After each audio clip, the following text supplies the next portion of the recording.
Broadway ਤੁਹਾਡੇ ਵਿਦੇਸ਼ ਜਾਣ ਦੇ ਸੁਪਨਿਆਂ ਨੂੰ ਦੇਵੇਗਾ ਹਕੀਕਤ ਦੀ ਉਡਾਨ। नमस्कार दोस्तों, मैं अमरशीद ब्रॉडवे इमिग्रेशन सर्विसेज से।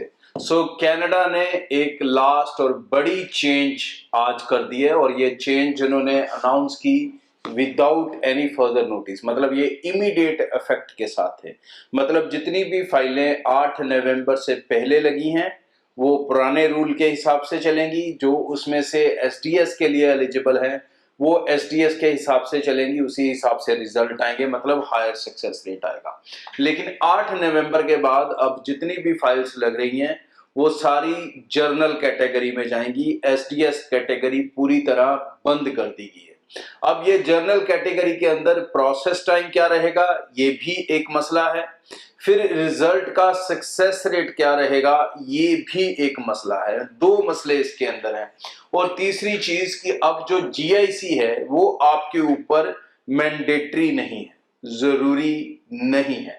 अब अगर कनाडा जर्नल जो उसने अपनी स्टेटमेंट दी है कि हम सभी स्टूडेंट्स की एप्लीकेशंस को इक्वल चांस देना चाहते हैं, इक्वल तरीके से प्रोसेस करना चाहते हैं, उसमें डिफरेंशिएट नहीं करना चाहते, तो अब ये बहुत बड़े लेवल पे अफेक्ट करेगा कि क्या जो अच्छे प्रोफाइल्स हैं, चाहे वो IELTS 6 स्कोर वाले हैं, क्या वो बिना जीआईसी के रिजल्ट ले सकते हैं।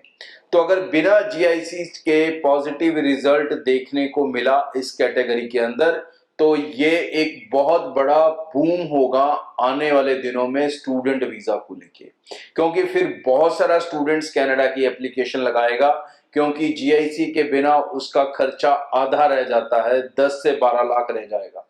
तो ये एक बड़ा बेनिफिट आपको आने वाले दिनों में दिखने वाला है कि शायद अब बिना जीआईसी के भी वीजा से देखने को मिला करेंगे, क्योंकि एसडीएस के अंदर ये जो प्रोसेस है ये अब मैंडेटरी नहीं है। एसडीएस के अंदर जीआईसी मैंडेटरी था, हर बच्चे को करना पड़ता था, बट अब इस कैटेगरी के अंदर उसे करना जरूरी नहीं है। तो जिन बच्चों के पास अच्छे फंड्स होंगे, अवेलेबिलिटी होगी, जेन्युइन फंड्स होंगे अपने या पेरेंट्स के नाम पे, वो अपने कॉलेज की फीस वो भी अब पूरे साल की देने की जरूरत नहीं है, आधी फीस भी दे सकते हैं, तो देकर आप अपनी फाइल्स को प्रोसेस कर सकेंगे। प्रेजेंटली अगर हम बात करें, ये जो जर्नल कैटेगरी थी एसडीएस के मुकाबले इसके अंदर जो सक्सेस रेट रहता था दोस्तों वो नॉर्मली 20% 30% तक रहता था।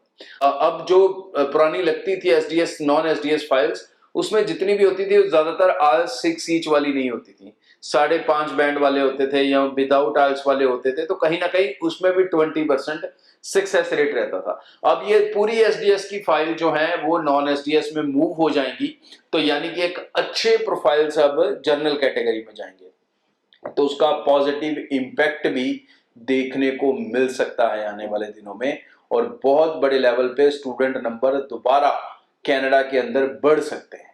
अब ये डिपेंड करेगा कि जो आईआरसीसी है, जो कनाडा है, वो इमिग्रेशन स्टूडेंट्स का अमाउंट बढ़ाना चाहता है, घटाना चाहता है। प्रेजेंटली तो उन्होंने घटाने के आदेश दिए हुए हैं, बट जितने नंबर्स उन्होंने कम किए थे उससे ज्यादा कम हो गए इस साल, तो कहीं ना कहीं ये कनाडा के लिए एक टेंशन का भी सिनेरियो बना, क्योंकि वो चाहते थे कि 3.5 लाख लोगों को वीजा दे, लेकिन अप्लाई करने वाले भी 3.5 लाख नहीं थे और वीजा मात्र 2 लाख बच्चों ने लिया, तो 1.5 लाख तो बच्चा सीधा सीधा वैसे ही कम हो गया खुद अपनी मर्जी से।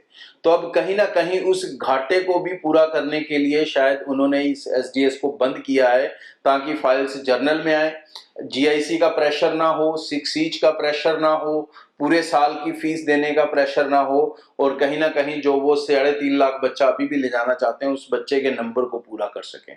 तो ये आने वाले दिनों में गुड न्यूज में भी बदल सकता है। तो जो स्टूडेंट्स अब अपनी एप्लीकेशंस लगाना चाहते हैं उनके लिए ये एक विंडो, एक चॉइस बन चुकी है कि वो जीआईसी के साथ जाना चाहते हैं, जीआईसी के बिना जाना चाहते हैं। दोनों तरीके से अब आप अपनी फाइल्स अपनी मर्जी के हिसाब से लगा सकेंगे। और जो मुझे लगता है, जो मेरी नॉलेज के हिसाब से लगता है कि अब जीआईसी आपके वीजा के डिसीजन को अफेक्ट नहीं करेगा। सिर्फ 2 चीजों को लेकर चलें, अच्छा IELTS स्कोर ताकि आपकी इंग्लिश में उनको वीकनेस ना दिखे, और दूसरा अपने कॉलेज या यूनिवर्सिटी की पूरी फीस देकर चलें ताकि वीजा ऑफिसर आप में कॉन्फिडेंस फीस करे। और जीआईसी के बिना भी मुझे लग रहा है कि रिजल्ट्स अच्छे निकलने अब शुरू हो जाएंगे। Thank you. ब्रॉडवे ਤੁਹਾਡੇ ਵਿਦੇਸ਼ ਜਾਣ ਦੇ ਸੁਪਨਿਆਂ ਨੂੰ ਦੇਵੇਗਾ ਹਕੀਕਤ ਦੀ ਉਡਾਨ।